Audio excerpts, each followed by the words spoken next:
नमस्कार दोस्तों, hello guys, कैसे हो? पहचानो मुझे, मैं हूँ आपका फ्रेंड प्रसाद और स्वागत करता हूँ आपके मेरे चैनल पे जिसका नाम है पीएम गुरु।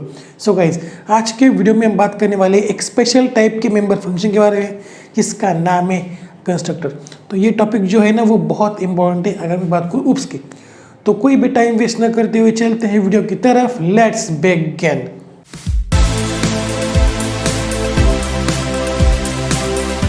तो गाइस, आज हम बात करें कंस्ट्रक्टर के बारे में। देखो यहाँ पे मैंने ना कुछ पॉइंट्स लेके जिसकी मदद से आपको क्लियर हो जाएगा कि कंस्ट्रक्टर क्या है। उसके बाद हम चलेंगे हमारी लैपटॉप स्क्रीन पे। ओके, तो what is constructor? Constructor is a special type of member function with the same name as of the class. मतलब कि कंस्ट्रक्टर एक ऐसा मेंबर फंक्शन है जिसका नाम जो है आपका क्लास का नाम ही है। मतलब कि अगर आपका क्लास है एम्प्लॉय, क्लास एम्प्लॉय, ओके, तो आपका कंस्ट्रक्टर का नाम जो है वही बन जाएगा एम्प्लॉय। ओके ओके, तो समझ में आ रहा है कंस्ट्रक्टर क्या है? कंस्ट्रक्टर इज मेंबर फंक्शन जिसका और आपकी क्लास का नाम एक ही है। ओके, तो अब दूसरे पॉइंट की बात करते हैं। Constructor is automatically invoked when an object is created. अब इस इन्वोक्ड का मतलब कॉल भी होता है, मतलब कि हम फंक्शन को कॉल लगा रहे हैं। ओके, मतलब कि constructor is automatically called when ever an object is created. मतलब कि अगर आपने एम्प्लॉय क्लास का ऑब्जेक्ट तय कर दिया तो उसके लिए ये जो एम्प्लॉय कंस्ट्रक्टर है वो ऑटोमेटिकली कॉल हो जाएगा। मतलब कि ये जो मेंबर फंक्शन है वो ऑटोमेटिकली कॉल हो जाएगा, आपको उसको कॉल करने की जरूरत नहीं है। ओके, मतलब कि अगर मैं एम्प्लॉय क्लास का एक एम्प्लॉय, स्पेलिंग मिस्टेक हो रही है मुझसे। ओके, अगर मैं एम्प्लॉय क्लास का ऑब्जेक्ट बनाता हूँ जिसका मैं नाम दूँ प्रसाद के, तो इस ऑब्जेक्ट के लिए कि जो कंस्ट्रक्टर है वो अपने आप कॉल हो जाएगा, आपको उसे कॉल करने की ज़रूरत नहीं है। ओके, मतलब कि आपको प्रसाद डॉट एम्प्लॉय करने की ज़रूरत नहीं है। समझ में आ रहा है? ये करने की ज़रूरत नहीं है, ये अपने आप कॉल हो जाएगा आपके हर एक ऑब्जेक्ट के लिए। क्लियर? तो तीसरा पॉइंट क्या है? वो है they can not return values and do not have return type. मतलब कि कंस्ट्रक्टर एक ऐसा मेंबर फंक्शन है जो कुछ भी वैल्यू रिटर्न नहीं करता। तो आप कह रहे होंगे कि उसमें कौन सी बड़ी बात है? बहुत सारे जो फंक्शंस है वो वैल्यू रिटर्न नहीं करते, जैसे वाइड अगर मैं रन कर दूँ, राइट, तो ये फंक्शन भी कोई भी वैल्यू रिटर्न नहीं करता। ओके, बट अगर मैं बात करूँ कंस्ट्रक्टर की, तो कंस्ट्रक्टर क्या करता है? कंस्ट्रक्टर कोई भी वैल्यू रिटर्न नहीं करता और उसे कोई भी रिटर्न टाइप नहीं होता। मतलब कि यहाँ से अगर मैं हटा दूँ वाइड, तो रन एक कंस्ट्रक्टर है, अगर आपके क्लास का नाम भी रन है। समझ रहे हैं ना? तो कंस्ट्रक्टर क्या है? Constructor can not return values and do not have return type. मतलब कि कंस्ट्रक्टर को कोई भी रिटर्न टाइप नहीं होता है, वो वॉइड भी नहीं होता। क्लियर? आप उसे ऐसे ही डिक्लेयर कर देते हो, राइट? समझ रहे हो? तो last point, it should be declare in public section. मतलब कि क्लास का जो पब्लिक सेक्शन होता है उसमें आपको कंस्ट्रक्टर को जो है वो डिफाइंड डिक्लेयर करना पड़ेगा। समझ रहे हो ना? अगर कि कंस्ट्रक्टर आपका अगर प्राइवेट हो तो वो ऑटोमेटिकली कॉल नहीं हो पाएगा ऑब्जेक्ट क्रिएशन के वक्त। ओके, तो आपको उसे पब्लिक सेक्शन में रखना ही पड़ेगा। समझ में आ रहा है कंस्ट्रक्टर क्या है? Constructor is a member function, special member function with the same name as of the class. समझ रहे हो ना? अगर आपके क्लास का नाम है एम्प्लॉय तो आपके कंस्ट्रक्टर का नाम ही बन जाएगा एम्प्लॉय। ओके, सेकंड पॉइंट क्या है? It is automatically invoked when object is created. मतलब कि जब भी ऑब्जेक्ट क्रिएट होता है तो ये कंस्ट्रक्टर जो है वो कॉल किया जाता है, मतलब कि इन्वोक्ड हो जाता है ऑटोमेटिकली। ओके, चाहे आप कितने भी ऑब्जेक्ट बनाओ, हर ऑब्जेक्ट के लिए ये फंक्शन जो है ये कॉल होगा, मतलब कि कंस्ट्रक्टर कॉल होगा। ओके, सो तीसरा point, they can not return values and do not have return type. मतलब कि कंस्ट्रक्टर कोई भी वैल्यू रिटर्न नहीं करता और उसे कोई भी रिटर्न टाइप नहीं होता है, वॉइड भी नहीं। ओके, और चौथा पॉइंट क्या है कि हमें उसे पब्लिक सेक्शन में डिक्लेयर करना पड़ता है। ओके, ताकि वो ऑटोमेटिकली कॉल हो, ऑटोमेटिकली इन्वोक हो। ओके, तो समझ में आ रहा है कि व्हाट इज कंस्ट्रक्टर। और अगर अभी भी कुछ डाउट हो तो अब हम चलते हैं मेरे कंप्यूटर स्क्रीन के ऊपर और देखते हैं प्रैक्टिकली कि what is constructor. So guys, अब हम आ चुके हैं मेरे कंप्यूटर स्क्रीन के ऊपर और मैंने खोल दिया है VS कोड। तो अब मैं क्या करता हूँ, यहाँ पे नई फाइल क्रिएट कर लेता हूँ जिसको मैं नाम देता हूँ कंस्ट्रक्टर डॉट cpp। क्यों? क्योंकि ये video is all about constructor. Okay, तो आप क्या करते हैं, पहले कुछ चीज़ें हेडर फाइल वगैरह वो मैं डाल देता हूँ ताकि आपका टाइम वेस्ट ना हो। ओके, तो देखो गाइस, अब मैंने सारी चीज़ें डाल दी है। अब मैं क्या करता हूँ, एक क्लास तैयार करता हूँ जिसका नाम होगा एम्प्लॉय, क्लास एम्प्लॉय। ओके, तो अब ये एक क्लास बन चुका है। अब हम क्या करेंगे, मैं क्या करता हूँ, पहले इसके अंदर दो वेरिएबल्स को डिक्लेयर कर देता हूँ, integer a comma b। Okay, अब a और b दो वेरिएबल्स तैयार हो चुके हैं और ये प्राइवेट है। ओके, तो अब हम क्या करते हैं, इस क्लास का कंस्ट्रक्टर बनाते हैं। मतलब कि जब भी कोई ऑब्जेक्ट क्रिएट होगा तो ये कंस्ट्रक्टर ऑटोमेटिकली कॉल किया जाएगा। ओके, हमें उसे कॉल करने की ज़रूरत नहीं है। तो मुझे वो बनाना होगा पब्लिक सेक्शन के अंदर। ओके, पब्लिक के अंदर मैं डालता हूँ एम्प्लॉय। ओके, तो हम पहले ही बात कर चुके हैं, आपका जो कंस्ट्रक्टर है उसका नाम जो है आपके क्लास से सेम होना चाहिए। ओके, देखो एम्प्लॉय एम्प्लॉय, तो ये आप बन गए आपका कंस्ट्रक्टर। ओके, इसके अंदर मैं डाल देता हूँ void। ओके, उसके बाद सेमीकोलन, तो ये बन गया आपका कंस्ट्रक्टर। इसे कोई भी रिटर्न टाइप देने की ज़रूरत नहीं है क्योंकि उसे होता ही नहीं है। ओके, इसको आपको कोई भी रिटर्न टाइप देना नहीं है। ओके, अब क्या करते हैं, इसको डिक्लेयर करते हैं। इसको मैं डिक्लेयर करता हूँ क्लास के बाहर। यहाँ पे सेमीकोलन देना मत भूलना। ओके, इसको मैं डिक्लेयर करता हूँ क्लास के बाहर। वो हम कैसे करेंगे, देखो हम मेंबर फंक्शन को कैसे डिक्लेयर करते थे क्लास के बाहर, वो था void, उसके बाद क्लास का नाम, उसके बाद स्कोप रेजोल्यूशन ऑपरेटर, उसके बाद फंक्शन का नाम। ओके, तो यहाँ पे डिफरेंस सिर्फ यही है कि आपको जो है ये रिटर्न टाइप नहीं डालना है। Okay, simple. तो अब इसे बनाते हैं, तो मैं डालता हूँ पहले क्लास का नाम, वो है एम्प्लॉय। ओके, स्पेलिंग मिस्टेक मैंने कर दी, एम्प्लॉय। ओके, उसके बाद स्कोप रेजोल्यूशन ऑपरेटर और उसके बाद आपके कंस्ट्रक्टर का नाम जो है एम्प्लॉय। ओके यार, मैं आज बहुत स्पेलिंग मिस्टेक कर रहा हूँ। तो एम्प्लॉय और उसके बाद opening closing circular bracket. Okay, अब क्या करते हैं, इसको डिफाइन कर देते। तो अब हम क्या करते हैं, ए की वैल्यू में देते हैं 10 और बी की वैल्यू देते हैं 20। ओके, अब देखो, जब भी कोई ऑब्जेक्ट क्रिएट होगा तब उसके लिए ए की वैल्यू 10 होगी और बी की वैल्यू भी 20 होगी। ओके, अब वो देखते हैं कैसे होगा। अब क्या करते हैं, पहले तो एक ऑब्जेक्ट क्रिएट कर लेते हैं इस क्लास का। तो क्लास कीवर्ड, उसके बाद क्लास का नाम जो है एम्प्लॉय। ओके, उसके बाद मैं डाल देता हूँ नाम, सपोज प्रसाद। ओके, उसके बाद सेमीकोलन। अब प्रसाद नाम का एक ऑब्जेक्ट क्रिएट हो चुका है। अब देखो, जब भी मैं प्रोग्राम को रन करूँगा तो प्रसाद के लिए ए और बी की वैल्यू जो है वो सेट हो चुकी होगी। ओके, ए और बी की वैल्यू जो है वो 10 और 20 सेट हो चुकी होगी प्रसाद के लिए।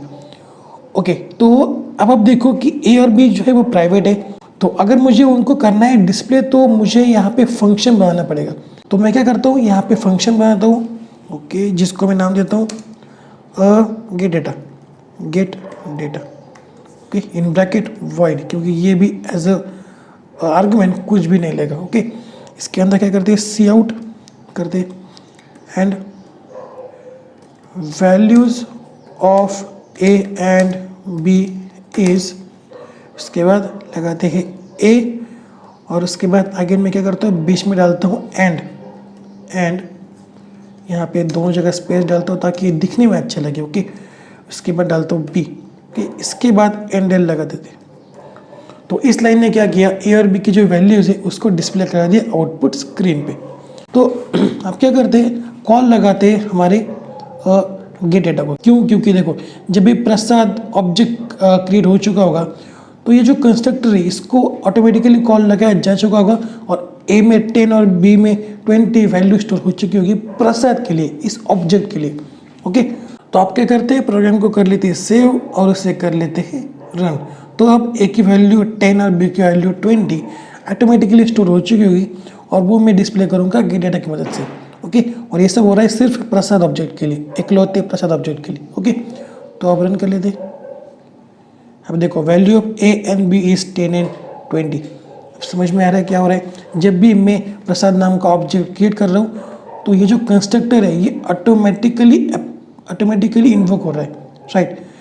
मतलब कि प्रसाद के लिए, प्रसाद ऑब्जेक्ट के लिए ये जो कंस्ट्रक्टर है ये ऑटोमेटिकली कॉल हो जाएगा, ओके। और अगर मैं और ऑब्जेक्ट बनाऊँ, मतलब कि अगर मैं बनाऊँ क्लास एम्प्लॉय और मैं बनाऊँ संकेत, ओके। उसके बाद बनाऊँ क्लास एम्प्लॉय और बनाता हूँ मैं वरुण, ओके। तो यार मेरा एक आखिरी फ्रेंड बचा है तो वो कहीं नाराज़ ना हो जाए तो उसका भी नाम डाल देता हूँ। तो एम्प्लॉय और अंकुश, ओके। उसके बाद सेमीकोलन। तो अब मैंने क्या किया, यहाँ पे मैंने 4 ऑब्जेक्ट क्रिएट कर दिया। तो क्या होगा, 4 बार ये कंस्ट्रक्टर जो है वो कॉल होगा। समझ में आ रहा है? ओके। तो अब क्या करते हैं, इन चारों के लिए कॉल लगाते हैं गेट डेटा को, क्योंकि मुझे चाहिए ना कि ए और बी की वैल्यूज़ क्या है। तो देखो प्रसाद, संकेत, वरुण, अंकुश, इन चारों के लिए ए और बी की वैल्यू जो है वो 10 और 20 होगी, क्योंकि यहाँ पे जो है यही कोड है, ओके। तो अगर मैं यहाँ पे लिखूँ ना सी आउट हेलो वर्ल्ड, तो ये रन हो जाएगा। क्यों? क्योंकि देखो जब भी ऑब्जेक्ट होता है क्रिएट, तब आपके कंस्ट्रक्टर को कॉल किया जाता है, चाहे उसमें कोई भी स्टेटमेंट्स हो, ओके। तो एंड लगा देते हैं, उसके बाद सेमीकोलन डाल देता हूँ, ओके। क्या करता हूँ, प्रोग्राम को सेव कर लेता हूँ और अब कर लेते इस प्रोग्राम को रन, ओके। देखो मुझे पहले कॉल लगाना होगा बाकी ऑब्जेक्ट्स के लिए गेट डेटा को, संकेत डॉट गेट डेटा, ओके। उसके बाद semicolon, again Varun dot gate data, उसके बाद भी सेमीकोलन, उसके बाद अंकुश डॉट गेट डेटा, ओके। उसके बाद भी सेमीकोलन डालना मत भूलना, क्योंकि मैं भूल जाता हूँ कई बार, ओके। तो आप क्या करते हैं, प्रोग्राम को सेव कर लेते हैं और कर लेते हैं रन, ओके। वरुण, ओके मैंने वरुण की स्पेलिंग शायद गलत लिख दी यहाँ पे, ओके। देखो वरुण करना था मुझे, ओके। आप प्रोग्राम को सेव कर लेते और अब रन कर लेते, अब होगा ज़रूर, ओके। देखो पहले तो 4 बार हेलो वर्ल्ड प्रिंट हो गए। क्यों? क्योंकि देखो पहले तो 4 ऑब्जेक्ट क्रिएट हो गए, तो 4 बार एम्प्लॉय को जो है वो कॉल लगाया जा चुका है, ओके। तो क्या हुआ, प्रसाद के लिए ए और बी की वैल्यू 10 और 20 सेट हो गई। उसके बाद हेलो वर्ल्ड प्रिंट हो गया, ओके। उसके बाद संकेत ऑब्जेक्ट के लिए 10 और 20 ए और बी में स्टोर हो गए, ओके। उसके बाद हेलो वर्ल्ड प्रिंट हो गया। ऐसा ही चारों के लिए हुआ। और जब मैंने गेट डेटा को कॉल लगाया, ओके, प्रसाद डॉट गेट डेटा, तब इसने मुझे ए और बी की वैल्यू को डिस्प्ले करा के दे दिया। और उसके बाद जब मैंने संकेत के लिए भी गेट डेटा किया, तब मुझे ए और बी की वैल्यूज मिल गई 10 और 20 डिस्प्ले करके, वो स्टोर पहले हो चुकी है, ओके। तो उसके बाद वरुण डॉट गेट डेटा, मतलब कि देखो जब भी वरुण ऑब्जेक्ट को क्रिएट किया गया था तब ए और बी में 10 और 20 स्टोर हो चुके थे, और उसके बाद हेलो वर्ल्ड करके प्रिंट हो गया था, ओके। बट जब मैंने गेट डेटा किया तब उस ए और बी की वैल्यूज़ को कंपाइलर ने हमें डिस्प्ले करा दिया। समझ में आ रहा है? उसके बाद अंकुश डॉट गेट डेटा करके मैंने ए और बी की वैल्यूज़ को अंकुश के लिए डिस्प्ले करा दिया, ओके। समझ में आ रही कि क्या है? तो उसके बाद ना अब हम क्या करेंगे, अगले वीडियो में देखेंगे कि what is default constructor and what is parameterized constructor, okay. तो ये जो कंस्ट्रक्टर है ये वॉइड है, मतलब कि ये एज अ पैरामीटर कुछ भी नहीं लेता, मतलब कि एज अ आर्गुमेंट ये कुछ भी नहीं लेता, ओके। तो मैं क्या करता हूँ, यहाँ पे लिख देता हूँ this is a default constructor, okay. ये एक डिफ़ॉल्ट कंस्ट्रक्टर है, ओके। तो दूसरा टाइप क्या है इसका, वो है पैरामीटराइज्ड कंस्ट्रक्टर, जो एज अ आर्गुमेंट कुछ वैल्यू देता है। तो वो क्या करता हूँ मैं अगले वीडियो में लेता हूँ, क्योंकि 2-3 वीडियोस ना मैं बहुत बड़ी बड़ी बना रहा हूँ, 20 मिनट की, 25 मिनट की। तो ये वीडियो मैं थोड़ी छोटी रखना चाहता हूँ, तो ये थोड़ी छोटी वीडियो रहेगी। और अगले वीडियो में हम क्या करेंगे, टाइप्स देखेंगे कंस्ट्रक्टर की। पहला टाइप तो है डिफ़ॉल्ट, दूसरा है पैरामीटराइज्ड, ओके। तो आप क्या करते हैं, क्विक रिकैप मारते हैं कि व्हाट इज़ कंस्ट्रक्टर। कंस्ट्रक्टर क्या है? कंस्ट्रक्टर एक स्पेशल मेंबर फंक्शन है जिसका नाम आपके क्लास से सेम होता है, ओके। अगर आपकी क्लास का नाम एम्प्लॉय है तो आपके कंस्ट्रक्टर का नाम भी एम्प्लॉय होता है, ओके। कंस्ट्रक्टर कोई भी वैल्यू रिटर्न नहीं करता और उसे कोई भी रिटर्न टाइप नहीं होता है। अब तीसरी और सबसे इम्पोर्टेंट बात की, जब भी ऑब्जेक्ट क्रिएट होता है तब आपके कंस्ट्रक्टर को उस ऑब्जेक्ट के लिए ऑटोमेटिकली कॉल किया जाता है। मतलब कि अगर मैं प्रसाद नाम का ऑब्जेक्ट क्रिएट कर रहा हूँ तो प्रसाद के लिए ऑटोमेटिकली एम्प्लॉय नाम के कंस्ट्रक्टर को कॉल किया जाएगा। क्लियर? तो अब मुझे नहीं लगता कि कंस्ट्रक्टर में आपको कोई भी दिक्कत होगी। ओके, तो क्या है ना, कंस्ट्रक्टर को लोग ना बहुत मुश्किल मानते हैं। मुझे नहीं लगता कि कंस्ट्रक्टर बहुत मुश्किल है। कंस्ट्रक्टर डिस्ट्रक्टर लोगों को लगता है कि बहुत ज़्यादा मुश्किल है, बच्चों को लगता है बहुत ज़्यादा मुश्किल है। तो ठीक है यार, ये चीज़ें आपको डरा सकती है बट इतनी मुश्किल ये नहीं है। ओके, सो यार ना, आज के लिए इतना समझ लो कि कंस्ट्रक्टर क्या है। कंस्ट्रक्टर अगर आपने अच्छे समझ लिया तो आपको कंस्ट्रक्टर के टाइप, कंस्ट्रक्टर ओवरलोडिंग, ये सब चीज़ें आसानी से समझ में आ जाएंगी। ओके, सो आज के लिए इतना ही। So that's it for today guys. अगर ये वीडियो पसंद आती हो तो वीडियो को लाइक कर देना, नए हो तो चैनल को सब्सक्राइब कर लो और बेल आइकन को दबा दो ताकि मेरे आने वाले हर वीडियो की अपडेट्स आपके पास सबसे पहले पहुंचे। तो मिलते हैं अगले वीडियो में, तब तक के लिए see ya, have a good day and bye bye.